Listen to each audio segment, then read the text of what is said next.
For joining us. I want to call the regular council meeting for Monday, March 6th to order.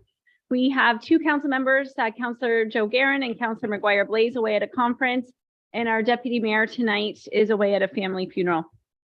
We acknowledge that this land is the traditional territory of the Three Fires Confederacy of the First Nations, comprised of the Ojibwe, the Ottawa, and the Potawatomi peoples, and of the Huron-Wyandot peoples. We value the significant historical and contemporary contributions of our local and regional First Nations and all of the original peoples of Turtle Island who have been living and working on this land from time immemorial. I also just want to say this has been a rather challenging week to some members of our community, our members of council, in terms of losing material belongings, friendships, and families. So that is noted with us here tonight. Please stand for the national anthem.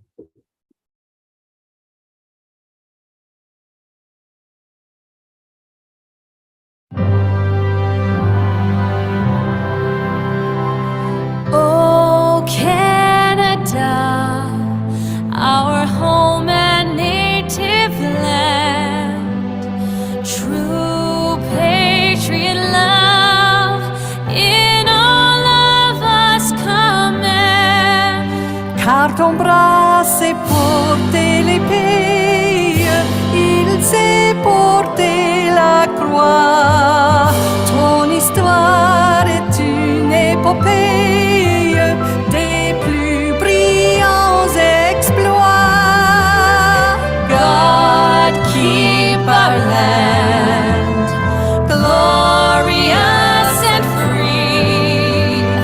Oh, Canada, we stand on guard for thee. Oh, Canada, we stand on guard for thee.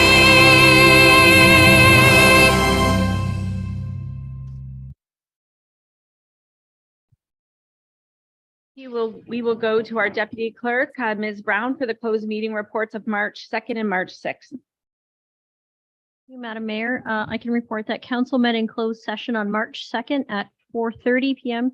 to discuss technical and commercial information supplied in confidence and a position or plan to be applied to negotiations to be carried on or behalf of the municipality pursuant to and as permitted by section 239(2) of the Municipal Act. At this meeting, council received information pertaining to the same matter. Council met in closed session tonight, March 6th at 4:30 p.m. to discuss a proposed or pending acquisition or disposition of land by the municipality and to receive advice that is subject to solicitor-client privilege pursuant to and as permitted by section 239(2) of the Municipal Act. At this meeting, council provided outside legal counsel direction pertaining to a land matter discussed. Declarations of conflicts of interest from members of council. Okay, seeing none, looking for the mover of the adoption of the published agenda for tonight. Councillor Hammond, Councillor Mady, any questions? Seeing none, all in favor. 7.1, looking for the adoption of the regular council meeting minutes for February 21st. Councillor Allard, Councillor Verbeek, any questions? Seeing none, all in favor. 7.2, special council meeting minutes for February 13th. Looking for a mover for these. Councillor Mady and Councillor Hammond. Any questions? Seeing none, all in favor. And now we move on to public presentations. We have Miss Sarah Zipkar with us tonight, founder and co-lead researcher with AUD Search. Welcome, Sarah. There, how are you? Can you hear me okay? We can. I'll pass the chair over to you. Thanks so much, Mayor Bondi, and hello, everyone. Nice to be here virtually with you here tonight. I'm just going to share my screen, and hopefully you can see everything. So I'm going to start with a video here, and it's actually just a video that's on your website. Actually, the one you have on your website is a little bit longer, but this one is a shorter version. And then I'm going to do both a little presentation about ADU Search and then also a tool demonstration. And so I'll start the video now. Have you ever thought about building in your own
Okay, so I'm going to switch over to my presentation now so you can learn a little bit more about ADU search. Oh, Okay, can- Sarah, I just wanted to let you know, we saw the video, we understand what the video is telling us, but we couldn't hear the video. oh no, So okay. If you want to try again and share the sound, we could try to help troubleshoot you because I think the sound's probably worth too. Oh, okay. You know what? It's actually available. You guys can take a look after because most of what I cover in the presentation is covered. So it would just be for your own kind of knowledge afterwards. It just gave you a preview. if Okay, that's okay. thank you. Yeah. Okay, Okay. sure. Sorry about that. I thought that the sound would go through, but I guess not. I'm just going to do a little bit of an overview of our ADU search, our process, do a little tool demo for you, and then kind of what's up next for us on the horizon. So here at ADU Search, our mission is to help Canadians discover the potential in their own backyard. Our vision is to be the one-stop shop for ADU knowledge and development in Canada. And we have a big list of partners that we're working with to be able to make this tool possible. So essentially our tool is an online web tool that you can go search your address. That was kind of what the video said. You can type in your address and it lets you know if your lot is suitable for building a detached ADU. And so this was developed actually here locally in Windsor firstly. So with myself, I actually built a detached ADU in my own backyard about 3 years ago now in 2020. And that kind of inspired my research journey, just trying to understand more about detached additional dwelling units and understanding the potential within Canadian cities. As you know, the push for more housing is a big thing right now, both in Ontario, but actually across the entire country. And so we thought it would be an interesting kind of research project to see if we could map people's backyards using GIS tools. So we did that in 2021 through the Housing Supply Challenge. And then from there, we were actually funded $2.2 million to scale nationally. So from there, there's been about a team of 12 of us working across the country. There's a few of us here locally in Windsor, Essex, but actually a lot of the team is in the GTA and Montreal. And we were successful in mapping 30 Canadian cities, including Toronto, Hamilton, Ottawa, Calgary, and of course, Essex, because actually the staff here reached out to us and we wanted to map as many local municipalities as we could. And so from there, we're looking at, and I should say, I skipped over this just in the last slide. We're actually being housed right now through Family Services, Windsor, Essex. So Joyce Suck, who's the executive director there, has made a big push for housing through her work on outreach and homelessness. And so she's been a big supporter of ours. But we're going to be launching a new entity out of that in order to continue to scale and generate revenue in order to maintain the cost of the tool. So that's kind of a bit about us. This is a bit about our process. So what my team did, I had a policy team and a GIS team, is that we created a loosely standardized system of bylaw inputs. So we did a huge scan of zoning bylaws across the whole country, and any zoning bylaw that would affect an ADU development, we basically have a column for, and then essentially we input that into a system that is that we know, and that essentially creates a flow chart. And that flow chart, the important thing that you need to know, because I know you can't see all the little writing, is how do I get to this little green box, which essentially is my lot is suitable for building an ADU. So in the red zone, am I in the correct zoning district? Do I have the correct building type? And are there any kind of prohibitive zoning bylaws that say I'm not allowed to have an ADU in this area? From there, we input the setbacks, lot coverage requirements, etc. And then from there, we actually calculate the buildable area and we test a minimum sized ADU on that buildable area to see if it's possible. That was kind of what the video was showing a little bit. So if you do get a chance to take a look, you can go see it. And then from there, we consider if there's any additional considerations. If you're in a floodplain, if there's anything else that you need to consider.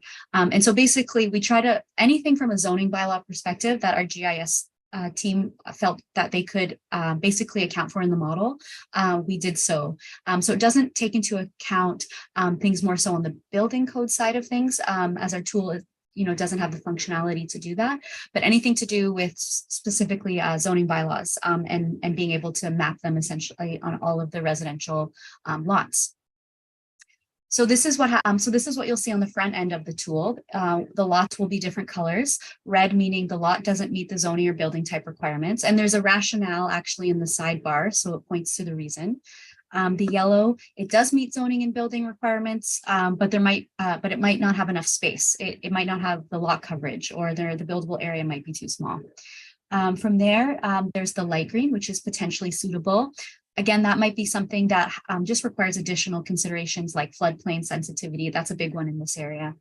And then suitable essentially is that all criteria are met and the lot is suitable for a minimum sized ADU. So I just thought I'd share some preliminary results from Ontario, just to give you a sense of the different types of lots. This information is actually available for each municipality on the homepage. So when you go to the initial city, let's say Essex, the numbers will come up here in terms of how many residential lots there are, but also how many are actually suitable or dark green. And it gives those numbers for each municipality on their homepages. So I'm going to jump into the tool demo now. And I just, and because you guys are local, I was able to get a few addresses from some people that I knew. So I'm going to type in an address and just give you a really quick tour. I know I don't have too much time. So I'll give you a really high level overview. So this is the municipal homepage, as I mentioned. It gives ADU suitability, some of the estimated tax revenue if all the green lots were to have a detached dwelling unit. And we actually worked with MPAC on that. Just some other numbers here around some research that we did around additional potential, some data maps, and then our industry partners. So then you would go to property search. And I am going to type in, this is the address I was given to test out. Okay, so it'll go to the lot. And so as you can see, when you click on it, it gives you a sense of the buildable area on the property. And basically has a rationale that our data indicates that it meets the zoning, building type, and basic size requirements.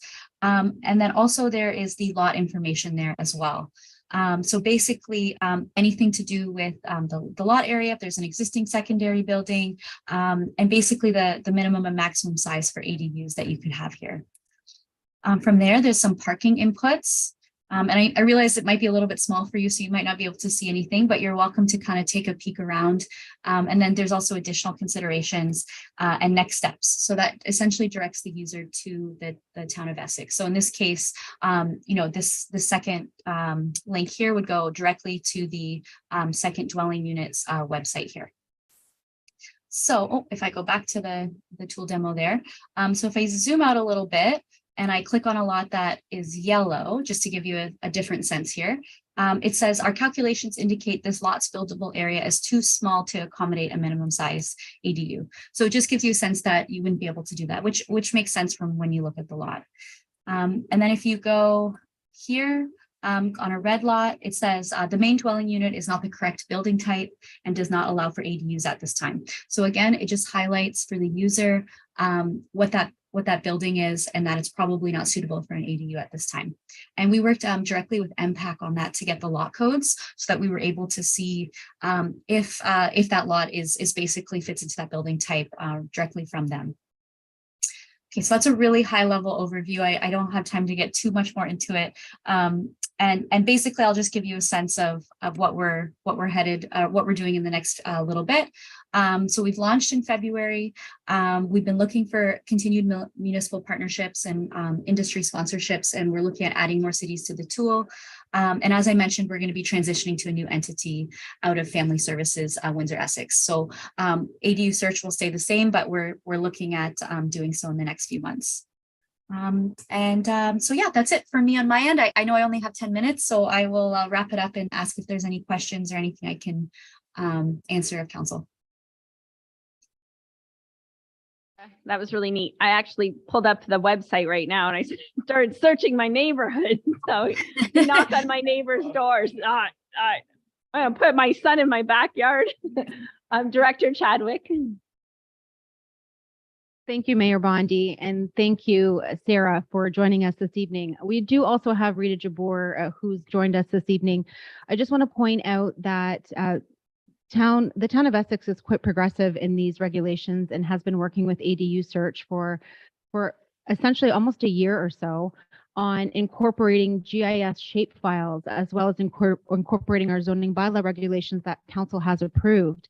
We're now at a stage where we have also incorporated at the building counter that kind of that baton and handing the baton to the building counter, where there is an ADU manual for not only residents, but also builders and contractors to be able to use to help also design and kind of look at the minimum building code requirements.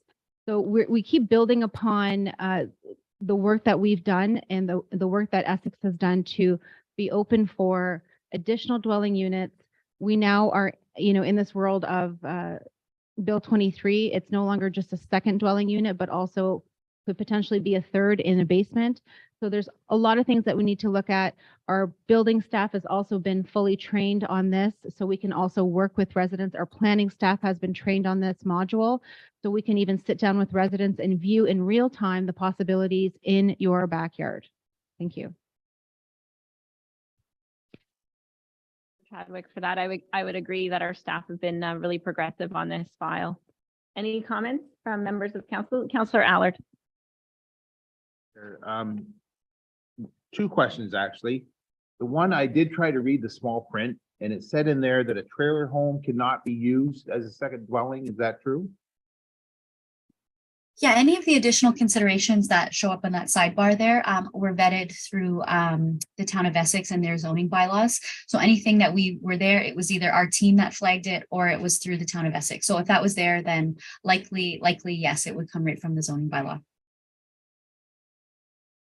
Question is, we have just over 6,000 possible homes, 4,000 possibly that could have a ADU in it or attached to it.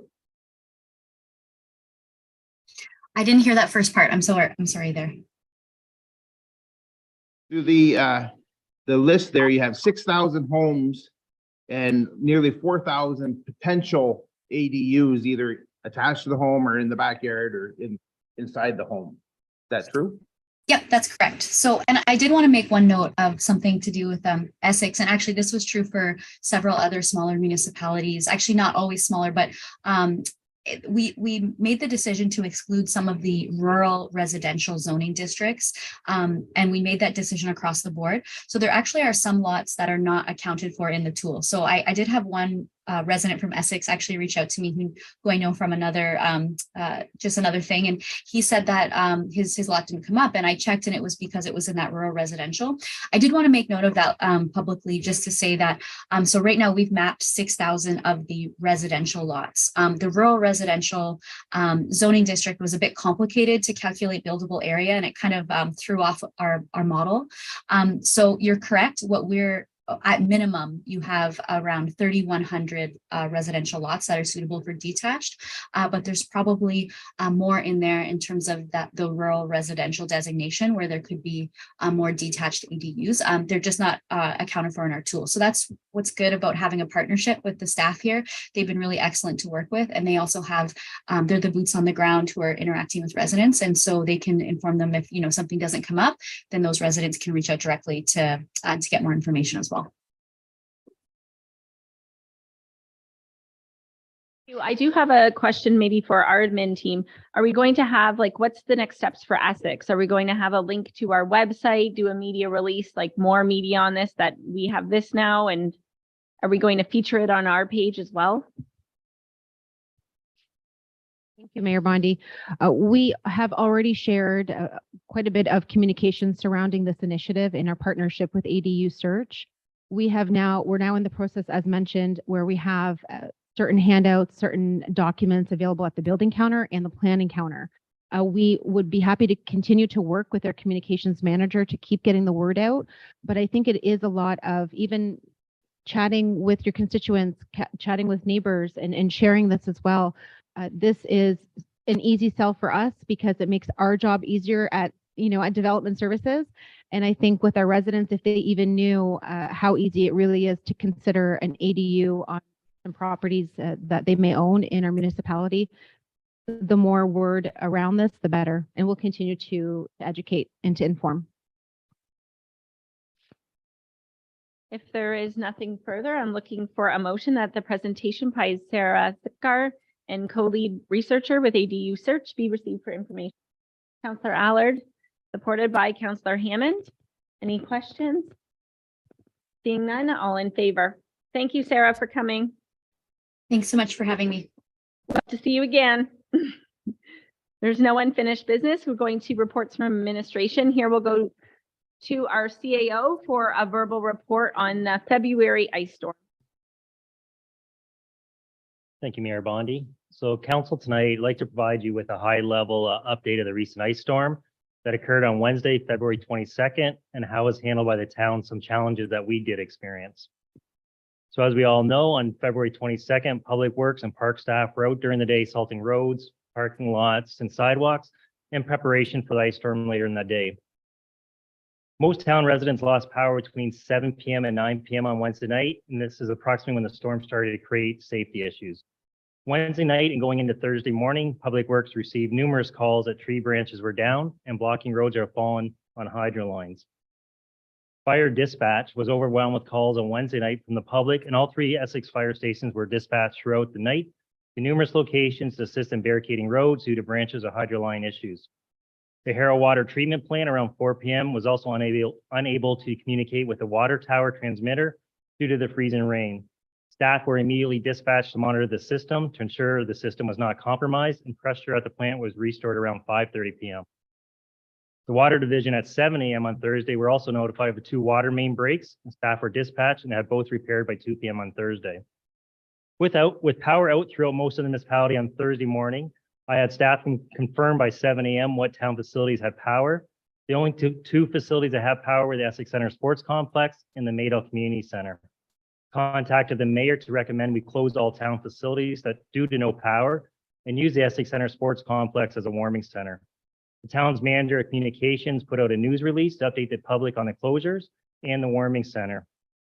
The release also asked residents to contact the town hall general line or the non-emergency OPP line to provide information on down branches or hydro lines. The town hall phone system was changed to have all incoming calls on storm damage go to our call center. The system of contacting the OPP non-emergency line and or the town hall call center seemed to work well as it allowed our public works managers to prioritize emergency situations and create a list of areas that need to address first. Although, and I'm sure you've heard, there were people that couldn't get through or there were issues, overall that seemed to really work well, to be able to prioritize what was an emergency. By 10 a.m., the Essex Center Sports Complex also lost power and we can no longer be used as a warming center. So appropriate releases were updated with this information. The town also used its emergency notification system, Everbridge. So it's the first time we use that system. It's to notify residents of what was happening and how they could report issues. This was sent to 6,400 residents who signed up for the notification. So that was a good number, but from this, we're going to continue to encourage people to sign up for that for future. And as council, I'd ask you to promote that as well. Majority of power is restored to homes Thursday night or by Friday morning. I was Friday morning. For other utility lines were down, Cogeco, Bell, etc. Public Works was contacting them directly with locations and had certain roads blocked off for safety reasons until these wires were repaired. Some roads that were blocked by large branches were not removed immediately if they had wires in them. Town staff had to wait for hydro providers to clear the line for safety reasons before staff could remove the tree. Regular debriefing meetings were held over the storm event with staff, mayor, and hydro companies to see where problem areas were and where assistance was needed. All town facilities reopened on Friday, February 24th, and internal meetings occurred on how to address the cleanup and get that message out to residents. That's just a high level of the storm. We want to kind of go in now into the cleanup process. So on Thursday morning, I contacted the Essex Solid Waste Authority to ensure they could take brush, and we asked for their criteria.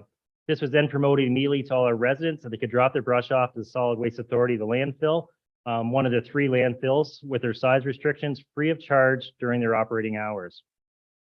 Staff again met Friday morning to establish a cleanup plan for the town of Essex that would be in conjunction with the solid waste option. The town promoted that residents can take brush to the landfill or leave brush in front of their house along the road, far enough back not to interfere with winter control, and town will come within the next 3 to 4 weeks. Again, this was promoted through our media releases. Cleanup process was to begin Saturday, February 25th in the morning, but was delayed as we had snow accumulation and staff were out doing winter control in the morning. Since February 25th, Public Works staff have been providing daily brush pickup, starting in the urban centers first, as the urban boulevards are much more congested and limited on space to put the branches on. So due to these tight areas that affect parking and walkways, they're being cleared first. In the rural areas, there's generally larger boulevards where material can sit for a longer period, not impacting public safety as much. The town was also able to obtain at this point one private contractor to assist in public works in the cleanup. On Tuesday, February 28th, staff met internally again for a debriefing meeting for the event and review challenges and ways to improve. After staff make one round of cleanup across the municipality, administration will reassess and determine if another further cleanup will occur or just promote the landfill drop-off site. So to continue on after the cleanup conduct, for any major event, there are always challenges that areas can be improved on, and I want to touch on a few challenges that we did experience. First one was staffing. So as a note to council, but so the general public is aware, town only has 8 public works operators for the entire municipality. So this isn't a challenge when you get these types of events. Staff are still required to perform their winter control, have legislative rest periods, and then they still need to deal with fallen branches and cleanup. We're fortunate that we're a team environment and park staff work with public works in the cleanup, but they were also limited because we opened up our recreation facilities, park staff needed to be there as well. Another challenge was fuel and food. It wasn't just the general public, but even for our staff. With power being lost for the entire municipality, it created a challenge for fuel for vehicles and food for staff. With gas restaurants closed, administration was developing a contingency plan on where to get fuel and food for staff if power is not restored in a reasonable manner. We didn't have to get there, but it was a possibility if it went further into Friday. Currently, the gas pump at the public works yard requires electricity, so from this event, staff are looking to install a manual bypass. Cell phones, town cell phones are with TELUS, and on Thursday, there was a limited connectivity due to the storm. So again, administration is looking at different options such as radios to avoid this future emergencies if telecommunications go down. Communications to the public. How do we do that now? Social media, on the internet, right? So with residents potentially not having access to the internet due to the power shortage, administration is looking at creating manual material and contact information for the public when they have no power and or no internet. So one suggestion is we'll include a page in our future collection calendars as this is distributed to all residents. And that can include council contact, board of trustee contacts, hydro providers, different things that residents can have as a manual source. We're also looking at promoting 2 to 3 times a year promotions on emergency preparedness for residents. We feel there's an opportunity to assist residents so they can become better prepared. Warming centers were not used when open or the designated locations were without power. Moving forward, each emergency will need to be reviewed on its own. However, community services is looking at adding generators at our 2 arena large meeting rooms and lobby for future budgets so we can ensure we have our warming or cooling centers remain open if power is lost. Safety. This is one that came up, and I think all municipalities saw this challenge. This storm was unique as the days following that storm were extremely warm. That created a new hazard of falling ice from trees, poles, etc. So in the future, the town will need to look at creating messaging on safety for residents to hold off on that cleanup until after that happens. A lot of people wanted to rush to get that cleanup, and it was creating some safety issues. Kind of a last challenge, and there'll be more to come on this, is storm costs. So there is a cost associated with this storm, and administration will bring a report back to council later in the year to summarize all these costs. Most of the costs will be regarding cleanup throughout the municipality, but also in terms of staffing. We've had our fire, our public works, our community services. We also had lost revenue, right, with your arenas, recreation facilities. And I'm anticipating this cleanup probably another 2 to 3 weeks. So we will come back. And as I said to council prior, this was an additional level of service we're providing. Obviously, there was an extreme circumstance we wanted to do that, but there will be a cost to do that service. It's important to remember that it'll be several weeks until we have recovered from this ice storm, but we're moving in the right direction, but we do ask residents to be patient. Please continue to push residents to the town website and social media platforms for updates and to submit report of problem items. If residents have electrical concerns, they need to contact the service provider directly, be it ELK or Hydro One. Also, the hydro repairs are not part of the town's scope, but I was so impressed with the support that ELK and Hydro One received from across the province, with numerous line workers coming to our area to assist to get the power back on as soon as possible. Finally, I personally want to recommend all our staff on the work they have and continue to do. It never amazes me that when asked to step up, our staff and community are always there and willing to do what it takes. So council, that is my update, but I do have Manager of Operations Norm Nucio with us and Director Mr. Morissette. I'm not sure if either one of them want to touch on more in their own areas.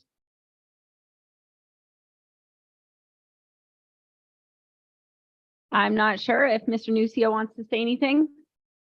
Through the chair, I mean, I think Doug pretty much spoke to most of it there. From an operational perspective, like Doug just mentioned, we're going to be roughly 2 to 3 weeks. I mean, hopefully sooner than that.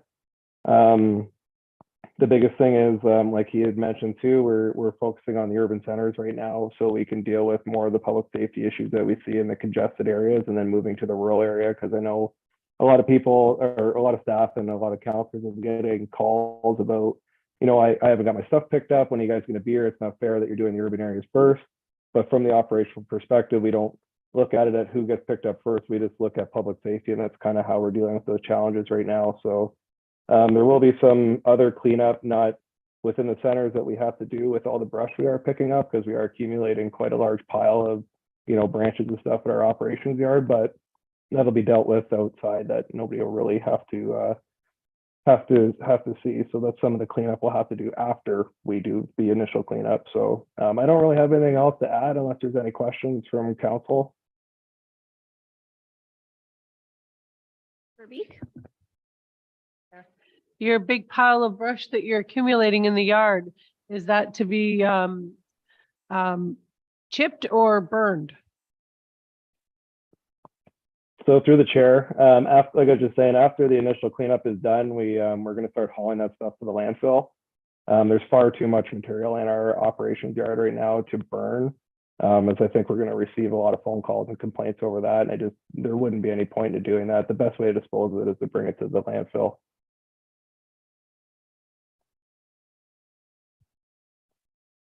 Questions from members of council?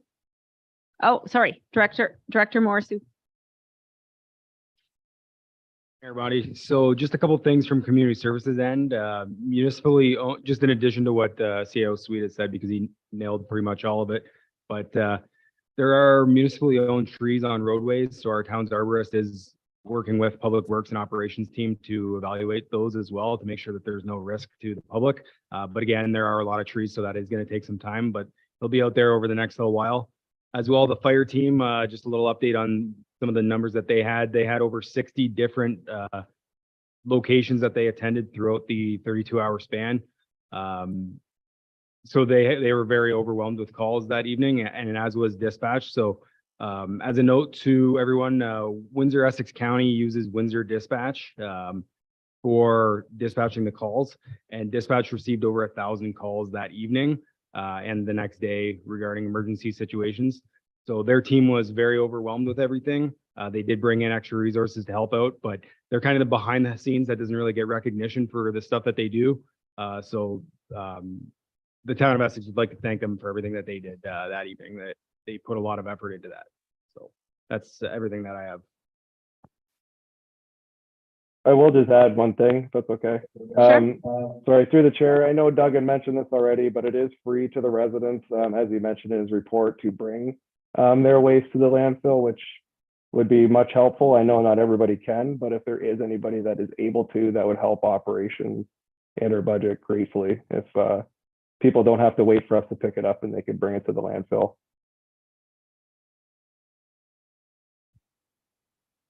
Thank you. I'd also like to thank our CEO for his leadership and our Public Works, Fire, Community Services, Water. It was really a team effort, and I was really front and center with that too. I also do want to do a shout out to ELK, Integris. Integris came down and helped us. Essex Power Lines spent a couple nights assessing, driving around our urban centers, looking for pockets that were out. Windsor Utilities Commission. On the Hydro One side, bear with me for a sec. So in the Hydro One area, they had over 600 calls. In our area, we had 300 staff from Walkerton, St. Thomas, Newmarket, Listowel, Woodstock, Bowmanville, Guelph, Orangeville, Alliston, Strathroy, Bolton, Dundas, Peterborough, Aylmer, Middleton, Tweed, Picton, Bancroft, Agoma, North Bay, Trenton, Fenton Falls, Timmins, Kingston, Kirkland, Sudbury, Bracebridge, Huntsville, Dunville, Hallamaden, Lincoln, Barrie, Simcoe, Hollyland, K-Line, Ballard, Lakeland, Power, and there's a few I can't even pronounce. So it really was a lot of people that came down into our area. And from talking to Hydro One folks, the last thing that was even close to this was the tornado. I think in 2010. So we did learn and, but I think we did really well. It was an emergency and, we will have talks at ELK as well on how we can improve there, but we got through it and I want to thank you for your report. Okay, at this point, looking for a motion that we accept the verbal report from our CAO. Yeah, sure. Yeah, me too. I want to thank everybody that assisted in restoring power and getting things somewhat back to normal. It was very stressful for a lot of people. I'm assuming most of the people that were trying to get us up and running were stressed out way more. Question regarding this cleanup and trees. I'm getting questions from town people trying to make their own assessments. Is there a rule of thumb as to the ownership of these trees that are running along the sidewalks and stuff like that? Is there any type of, they're wondering if it's town that will be coming to clean up some of these branches that are still hanging off these trees or whether they're obligated. I just want to give them some sort of idea. I'm encouraging them to look after it themselves, but some of them are more inclined to think that the town is responsible for this. Can you give me any kind of indication?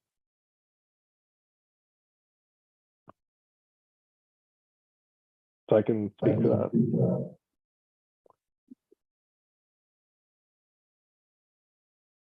Sorry, I'm virtual. I don't see who's raising their hand there.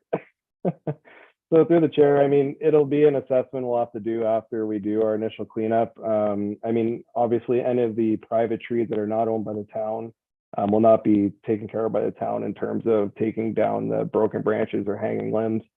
But we are going to have to do an assessment, maybe through road patrols, to see what is hanging from our trees. Obviously, we don't know by being on site visually exactly where the property lines are, so it might take a bit of GIS work too to kind of put that mapping together operationally. But it's something we have to consider, and definitely if there is any residents that have questions or concerns about whether it is their tree, we might not see everything. So I encourage anybody that has questions about that stuff to please do a report a problem or contact the town office.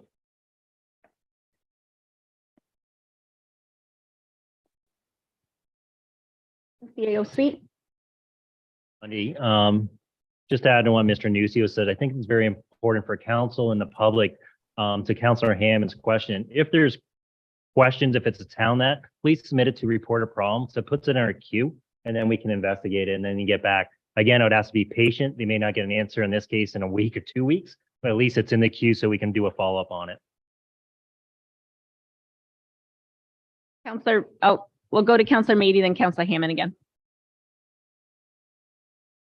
Through you, Chair. One of the questions I keep getting asked is the chip.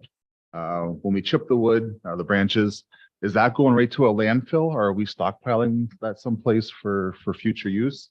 And if we are stockpiling it, if there's any way that residents would be able to purchase some? Mr. Nucio? Yep. So through the chair, I don't think our procurement policy would allow us to sell wood chips to the residents. I just don't think it would fall in our procurement process. We use a fair number, like quite a bit of wood chips, I think, throughout the year, especially the parks. There are a few places like Guestwood Camp and Coan Park that take wood chips throughout the year, so we deliver some of that material to them. Really, none of it's going to go to waste. We are chipping a fraction of what we're actually just hauling as bulk material right now. So I don't think any of that's going to go to waste.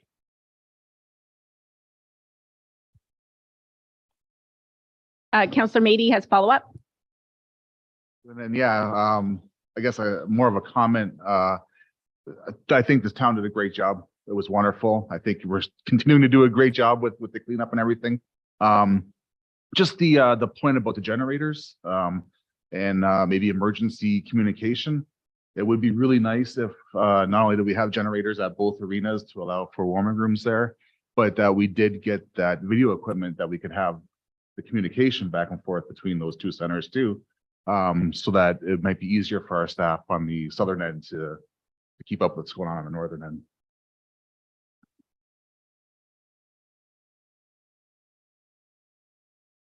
I'll make one other observation. I was observing the cleanup as it was going on in town there. I couldn't help but feel for these linemen that were climbing these poles in amongst the numerous numbers of wires attached to them, cables, internet, and I'm sure half of them telephone, I'm sure half of them aren't even used anymore, along with the branches. And this is running in everybody's backyards where access is minimal or less. So they're climbing up manually, not being able to use lifts or anything like that. I hope in our planning that we can figure out a better way to provide service to these towns where the people that are servicing these, especially our hydro lines and stuff like that, aren't put into the peril that they were in last week. MCAO Sweet.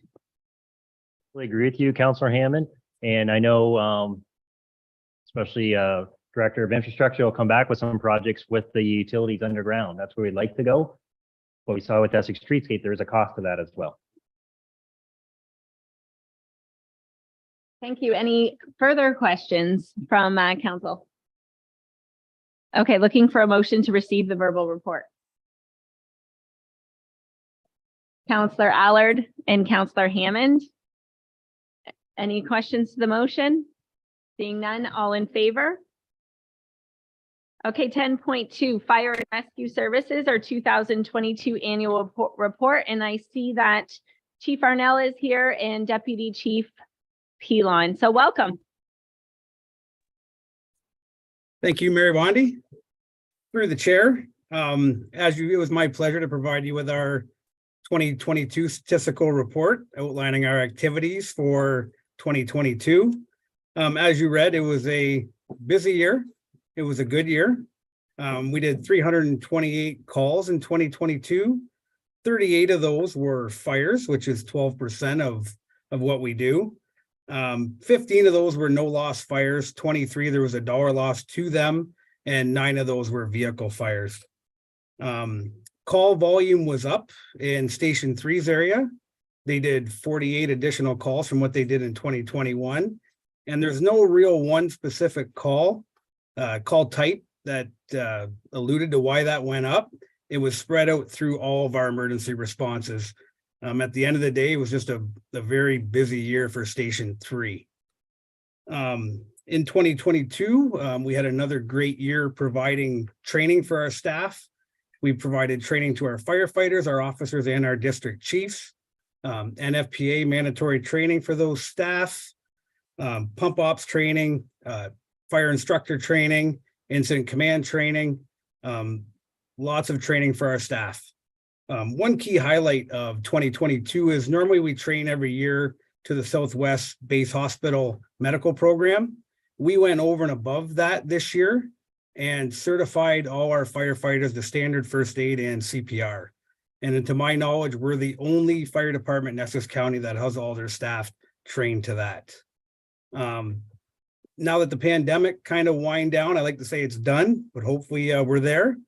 We were able to get pub ed and prevention back to a norm. We were able to get back in the schools, back to community events such as the Harrow Fair and the Essex Fun Fest. We provided fire safety messaging to approximately 5,000 people in 2022, which is great compared to what we did during the pandemic. We were very grateful in 2022. The Essex Rotary provided 120 combo smoke and carbon monoxide alarms. We're able to get those out into the community. And in this year, we're going to continue to do that. We got a First Alert grant. They donated a bunch of alarms and we're going to give those out to the community as well. We have 150 of those to give out this year. And obviously our key highlight for station in 2022 was we got to open our Station 2, which we're extremely happy with and we've got no hiccups with so far. And we're happy to be in there. And obviously, I can't say enough about our staff. Our firefighters are extremely dedicated. They work very hard. They're very professional. And they are the key to the success of this fire department. Thank you, Deputy Chief Pilon. Any questions from members of council to our fire team? I think we're all really happy with you. Oh, thank you. We appreciate everything you did during the ice storm there too. We know it was a hard couple days for your crews. I have Counselor Allard. I just wanted to make sure you got the pieces that were sent. I wanted to deliver them myself, but I had a prior arrangement. I just hope that you guys got it, and thank you for all your hard work all year round. Thank you, Counselor Howard. By the time I got to training, there was a couple boxes there. That's it.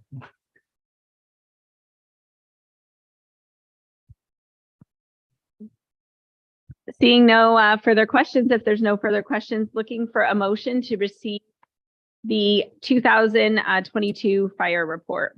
Counselor Hammond, supported by Counselor Allard. Any questions to the motion? Seeing none, all in favor. Thank you.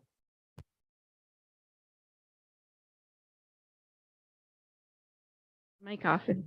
I'm the one that's got to talk. Community Services 2302 Colchester Harbor and Beach Canteen Lease Agreement. Looking for a motion that we approve entering into a lease agreement with Ice Cool Treats, leased space at 73 Sullivan Street in Harrow for a 1-year term, subject to an additional 2 years. Looking for a mover and Counselor Allard, supported by Counselor Hammond. Any questions to the report or the bylaw? Counselor Hammond.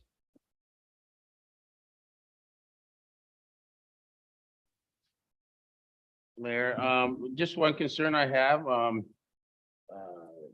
then that being the award is obviously, Deputy Mayor Shepley is involved with ice treats and stuff like that. I'm wondering if there isn't pressure on town staff when they're deciding on who gets these, awarded these, leases, if there isn't some pressure on them when they know that, a counselor or someone from town is, putting in a submission. And if there isn't a way that that can be, anonymous when the process is being put through so that, they don't have that weighing on their decision. Thank you for your question, Counselor Hammond. We'll go to our director, Mr. Morissette, to talk about the process. Mayor Bondi, so there is no pressure in any regard from a counselor to us. We have an independent panel of 4 people that did evaluations on the process in accordance with our procurement policy. There was declared conflict of interest on their part, but we did a comprehensive review process in several different categories, such as understanding, proposals, menu items, et cetera. So that was done with the ratings coming out. And then those are all added up, averaged out, and the successful proponent was Ice Cool Treats. Ready to ask as to what stood out in this particular proposal? For you, Mayor Bondi, we can't go into the weeds about what was done, but the proposal was it did have everything that was asked for in the review process in accordance with the procurement policy, and they fulfilled all those obligations. You, Mayor, now I didn't mean to imply that there was actual pressure imposed on town staff, but myself, I feel pressure addressing this just because I'm familiar with the deputy mayor. I'm just wondering if there's a potential to leave the names off it so that they can do it with a total clear mind without any prejudice whatsoever. For him, and we have Director Grusevich.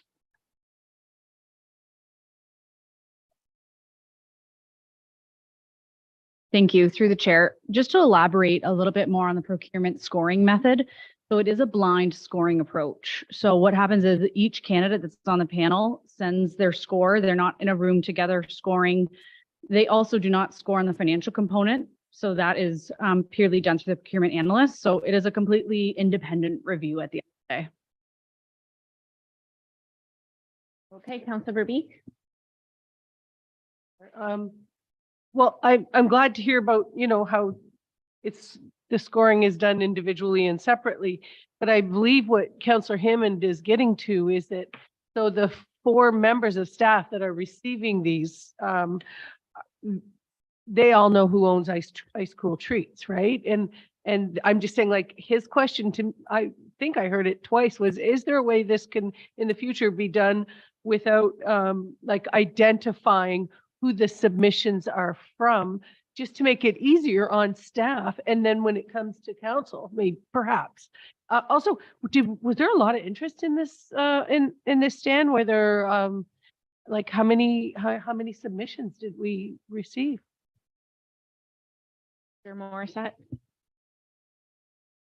Thank you, Mayor Bondi, and through you. So I'll touch on the second question, and I'll let Krzyzewicz comment on the procurement aspect of it. There was 3 total candidates that did place an interest in this with the RFP process.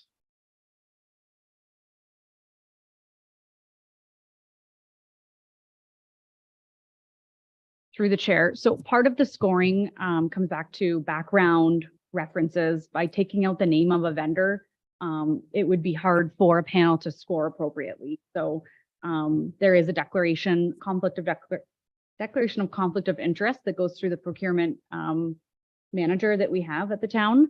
But I can assure you that, as our Director of Community Services said, all 4 or any panel acts in complete, professional discretion. And I can assure you there was no pressure felt by any member.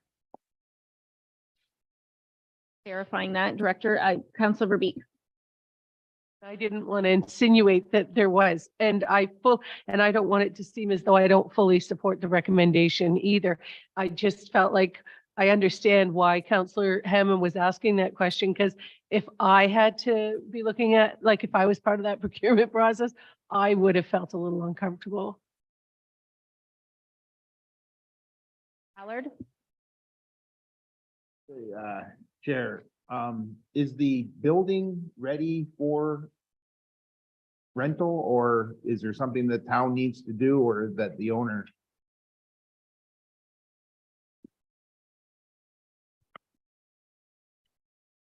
Through you, Mayor Bondi. So as we just passed budgets very recently, we have been putting an acceleration on the priorities for that specific facility. There is some work that has to be done, but we are working on that and anticipating it's going to be done for the May 1st opening. And it would be required for the concessions.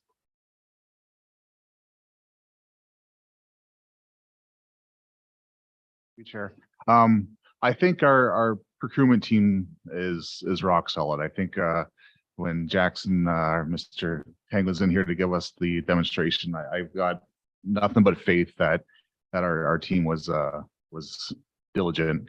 My question would be coming that for something like this little canteen and our scoring system kind of favoring a business that's already set up or one that's already thriving, I think that maybe these might be opportunities that we should be looking to get our youth or our entrepreneurs involved and maybe favoring them more for these kind of locations. And if there's any way that we can have discussions about doing that. Councilor Mady, Director Morissette. Mayor Bondi. So I don't necessarily think that it would necessarily favor a business. It really comes down to the proposals that those individuals put forward. So for instance, sometimes we receive proposals that are very comprehensive and very in-depth, and then sometimes we get some that are very general and don't really elaborate on what their business plan is. Ultimately, we're evaluating what their business plan is. So if there was a youth member out there, we wouldn't know who they are necessarily, but if they put together a good business plan and showed us what their capabilities are, what their inspiration is for that facility, then they could be the successful proponent. But ultimately, it comes down to the business proposal that they give to us, because we can't evaluate or insinuate things that aren't on the paper. We have to look at the paper and go, this is what it says in their proposal. And that's why during the evaluation process, we have that backup material to be able to say, this is what we were evaluating, and we take away that objectivity. Excuse me. So we take away the subjectivity, not the other. Thank you, Mayor Bondi. Just to Councillor Matey, the other challenge is, I totally agree with you. If we can get youth involved in this, like you said, the entrepreneurs, and develop a different set of skills, the world we live in is challenging now because they need to have certain insurance, their employees, what they cover, and that's a real challenge for the youth. So I know the previous owner, they had those skill set and they actually try to get youth in there to do it as skill sets. So that's what we can kind of hope for. But to just go to your question, it is a real challenge in terms of requirements of the town that we need of our vendors. It's hard for just a youth to have those.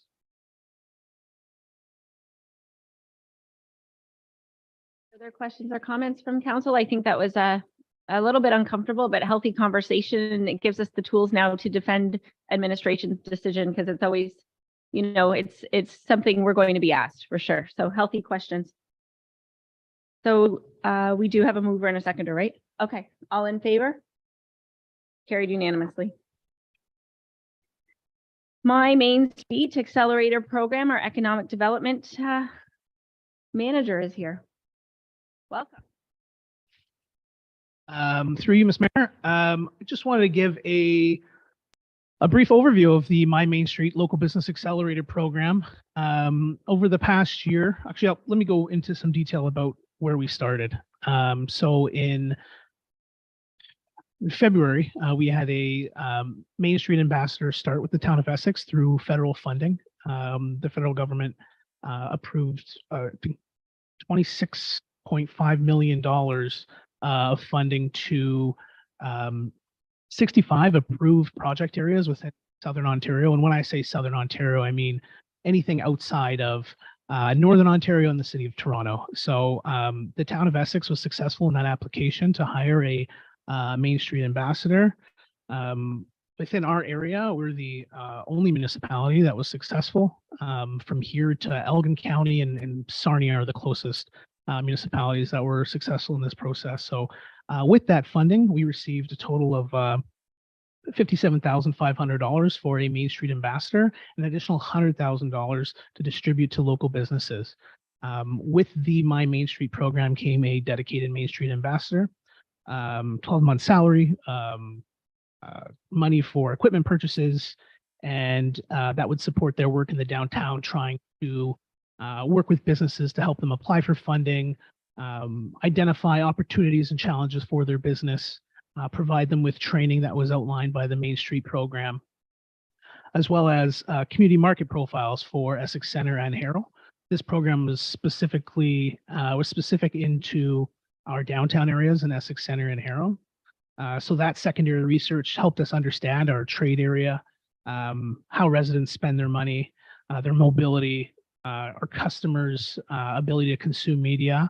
And that really helped the framework for businesses to kind of understand in what direction they should be moving in when they try to market to consumer base of Windsor Essex. So that was really beneficial to them. So without the market research report for those businesses, they weren't able to apply for that funding, and that market research gave them some action items. And that's where they were able to apply for some funding. So that grant funding, as I've outlined in this report, we approved, the town of Essex and My Main Street approved 10 grants of $10,000 to businesses in Essex Center and Harrow. Again, there was 100,000 available, and the program was oversubscribed. So we were happy that we were able to distribute the funding to some really cool projects. We were able to fill some downtown vacant spaces, beautify the exterior of some spaces, and give a boost to some of the local businesses that wanted to expand or bring a new product or their marketing activities. So overall, very successful program. And yeah, if you have any questions, I'd be happy to answer them. So Lara, any questions from members of council? Councillor Allard. I'm noticing that in the Windsor Essex Center, there's 92 businesses were contacted and only 13 replied. Is that bad or good? Because it doesn't, they don't want the money. They may not need the money. Yeah, so through you, Ms. Chair, I can go into some detail about that. So 92 businesses were approached to learn about My Main Street and give them information about the program. 13 market research reports were completed. So that's that number 13, where they would work with My Main Street and the Environics team to give them a detailed assessment of the market area, the trade area, really go into detail about the sector in which their retail business or restaurant is located in and how they can kind of whether they need to bring in new product or bring in a new menu item. That's where those 13 market research reports, it wasn't necessarily, so 13 businesses total in Essex Center took advantage of the market research report and 10 in Harrow. But we made sure that we were able to go out to every single business that was located in the downtown and approach them, at least give them the opportunity to get the work done. Not everybody took us up on that opportunity. And like you said, you wouldn't believe how incredibly difficult it is to give away free money.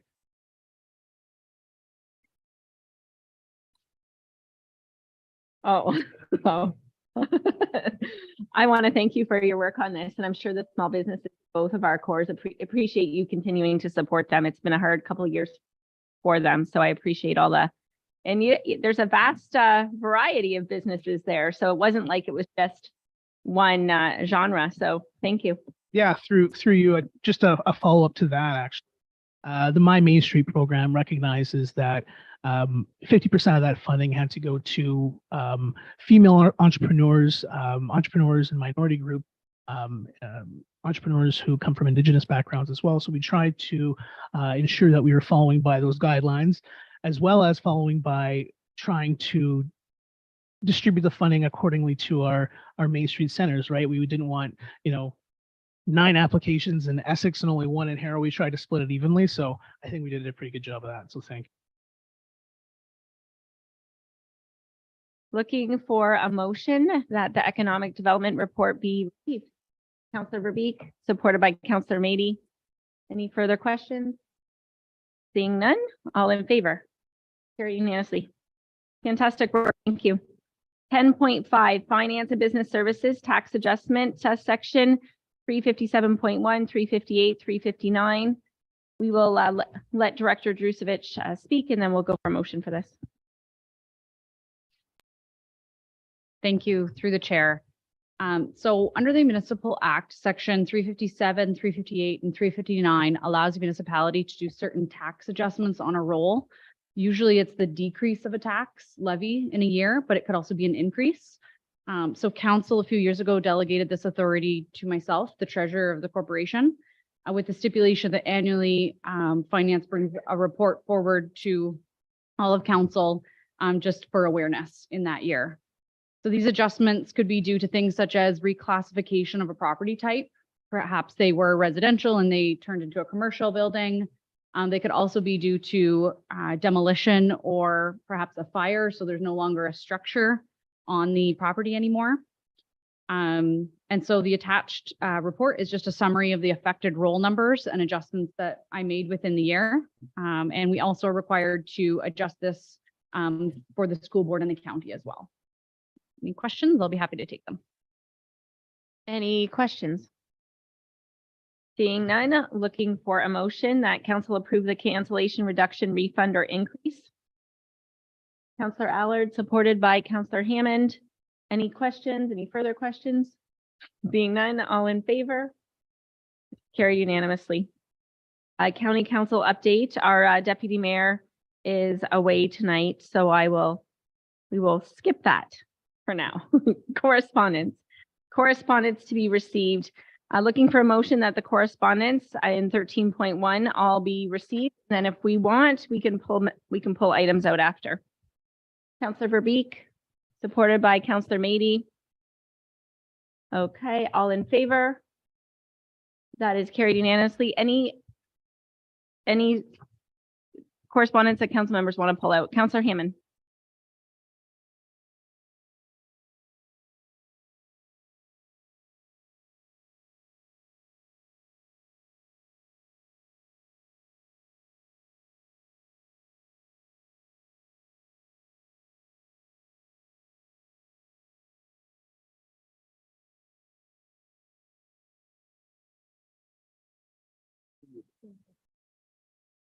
Yeah. The letter from Niagara region,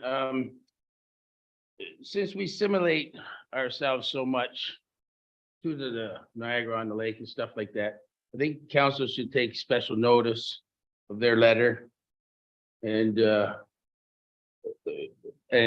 be aware that this is happening here also. That's all I want to point out. Okay, Councillor Hammond, are you looking for us to receive and support that then? As a motion? Yes, it's just something that I want to bring up and make council aware and administration that this is happening here also, and it's not as advanced as it is down there, but I think it's something we need to start familiarizing ourselves with and maybe taking some action on. Okay.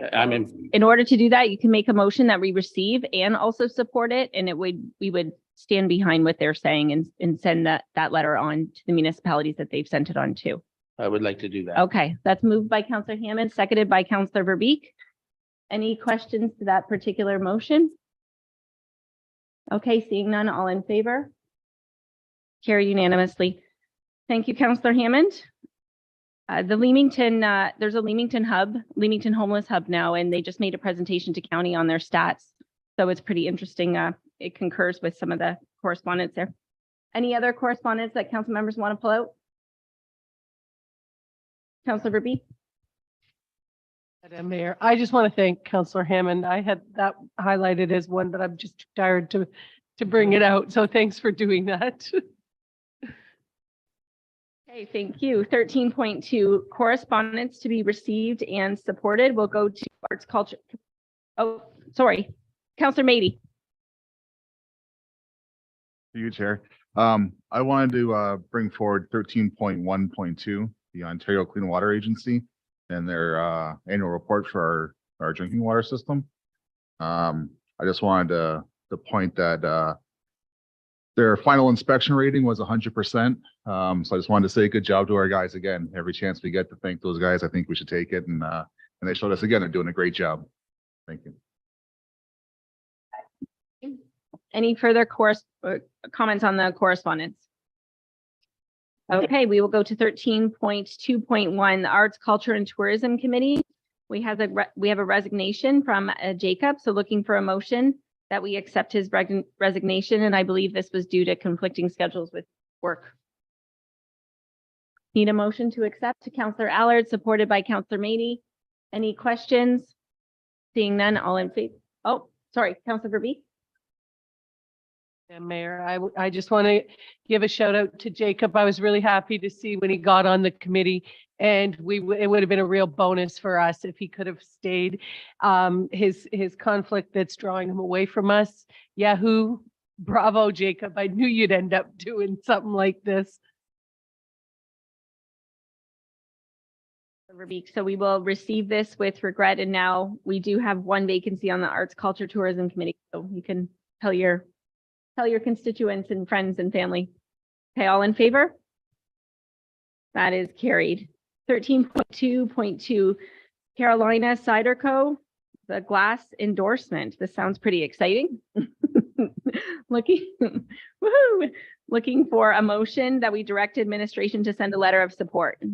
Councillor Mady, supported by Councillor Hammond. Any questions?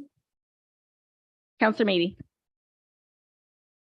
I can't wait to see it. I think it's gonna be great in our neighborhood. I'm looking forward to being able to go there and buy a glass of cider. Councillor Mady, all in favor? Carried unanimously. 13.2.3, Town of Essex Heritage Committee member, that the application of Connie Clarkson be appointed to the Town of Essex Heritage Committee member. Looking for a mover.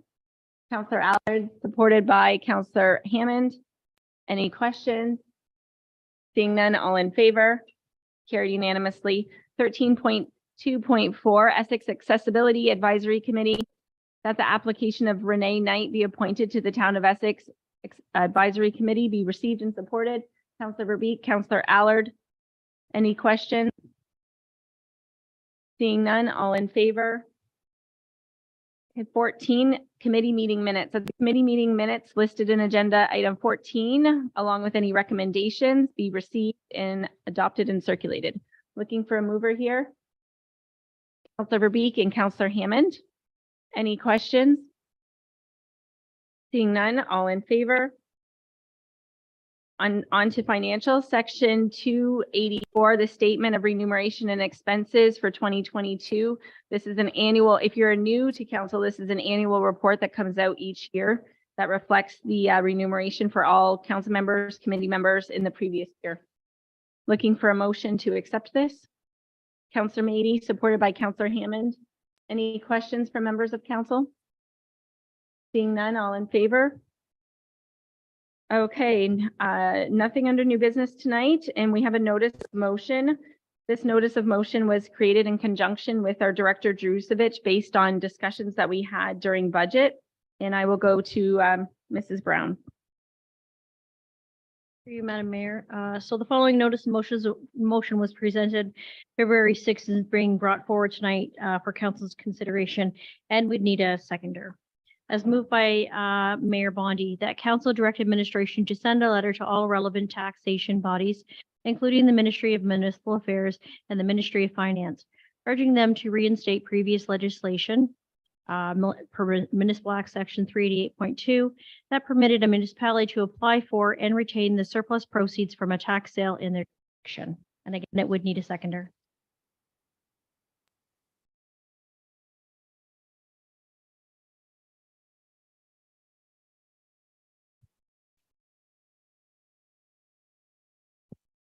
Thank you, through the chair. So I think all of council is aware that we recently just went through a tax sale process with a few properties, and it's the first time that we've been there in a few years.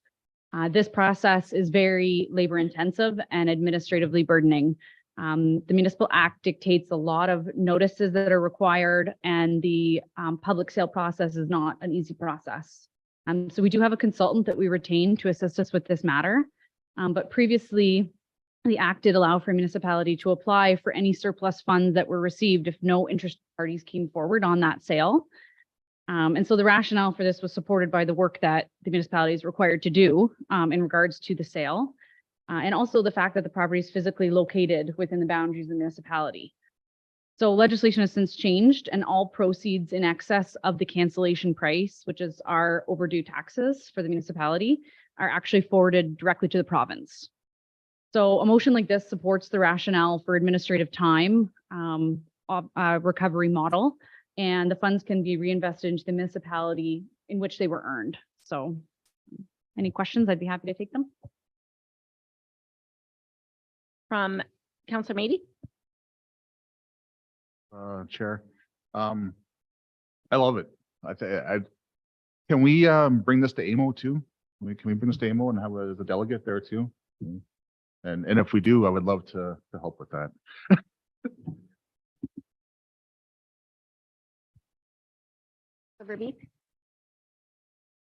If we can send it to the municipalities across the province asking for support. And county council. Oh, I'm worried about that county council. We can send it to county council. Sure. And I was thinking our MPP as well. Okay, Ms. Brown, you got those amendments? Okay. No further comments? All in favor of the motion? Okay, thank you. Counselor Guerin's motion is put forward to the next meeting because he's not here, and I'll go to Ms. Brown for 17.2.2. Madam Mayor, so the following notice of motion was presented at the February 21st meeting, is being brought forward this evening for council's consideration. Moved by Councillor Hammond, and does require a seconder.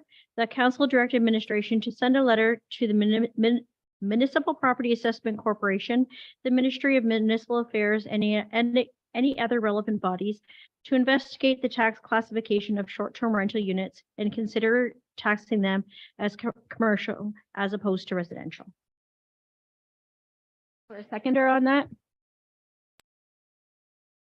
Oh, Councillor Mady? Okay, Councillor Hammond, would you like opportunity to speak to your motion? Your first motion debut. Mike, This is just,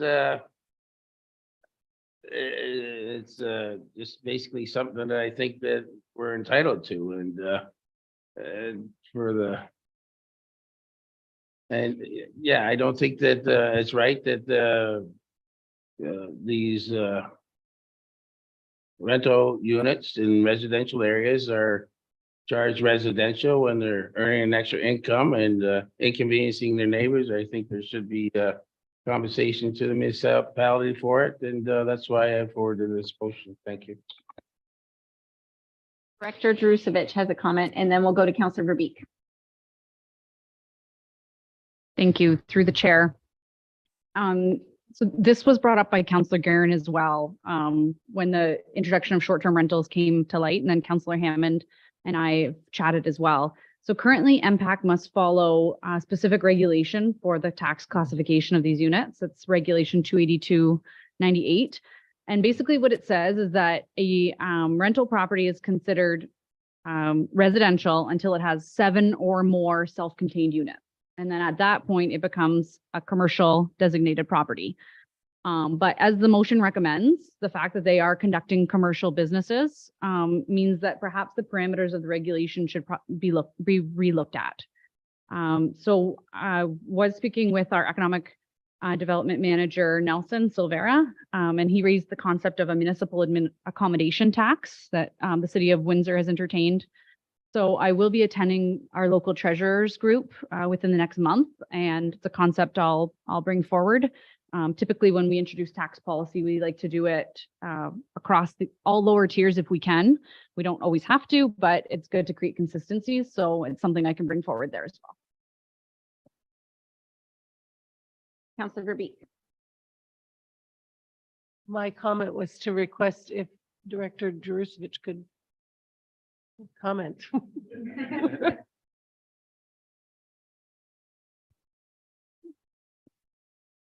You, Madam Mayor.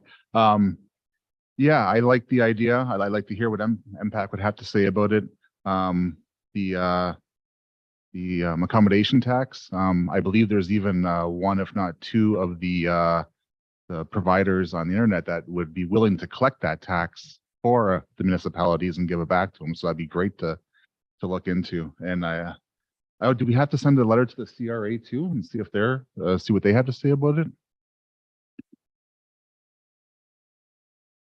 I don't think the CRA would be involved in this matter. It's just specifically legislation regarding to municipal property tax classifications at this point.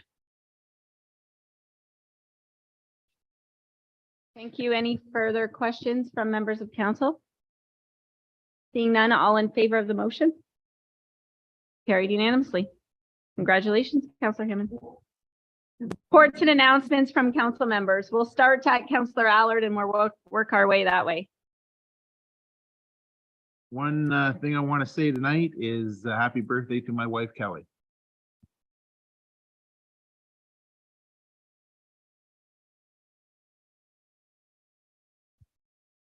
Councillor Verbeek passes to Councillor Hammond. Not an announcement. And in Harrow, we've lost one of our most colorful residents or patrons. Lonnie Katie has deceased, and he's going to be sorely missed by residents of Harrow. He was quite colorful and always had the best interests of town in hand, and sorely miss. It's a sad day in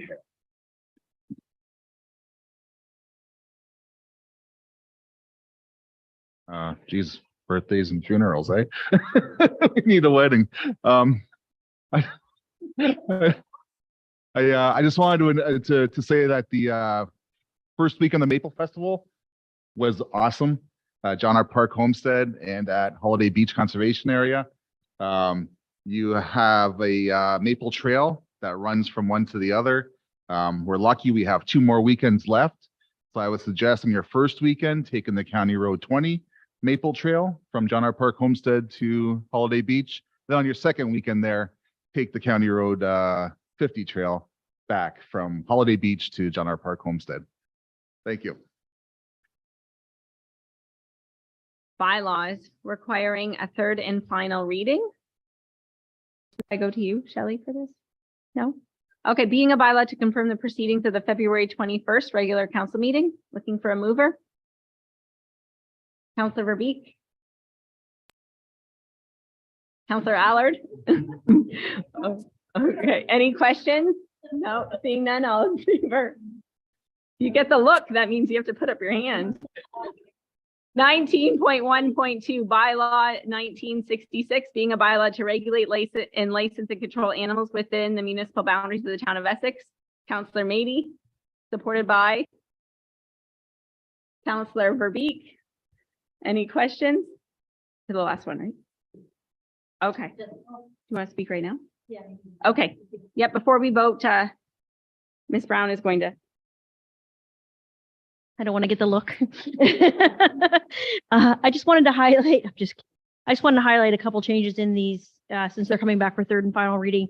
So our mayor had circulated this to the Windsor and Essex County Humane Society, and they come back with actually, thankfully, very, very few changes, but just a couple. In section 2, regarding the scope of the bylaw, there is some rewording where we had said that it was it applied to, there were some exceptions. One was affiliate society. We clarified that to say this specifically the Windsor Essex County Humane Society. That's one of the changes, and that's in both of the bylaws.